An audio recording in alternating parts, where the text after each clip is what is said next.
Damo nga salamat, ayon nga tanan, mabuhay ang Republika ng Pilipinas. Mabuhay ang sambayanang Pilipino! Hiniling sa Ombudsman na patawan ng preventive suspension si House Speaker Martin Romualdez at 3 ibang mambabatas kaugnay sa enrolled bill ng 2025 National Budget. Base sa mosyon ng isang mambabatas at ilang pang personalidad, nasa mataas na posisyon na may kakayahan at impluwensya ang mga respondent. Kaya nila umanong gawa ng paraan na masira ang mga ebidensya para sa naunang reklamo laban sa kanila kaugnay ng 2025 National Budget.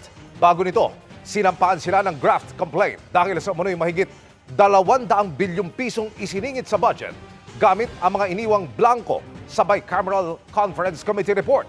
Sinusubukan ng GMA Integrated News na kunan ng pahayag si Romualdez at ang iba pang inareklamo pero wala pa silang tugon.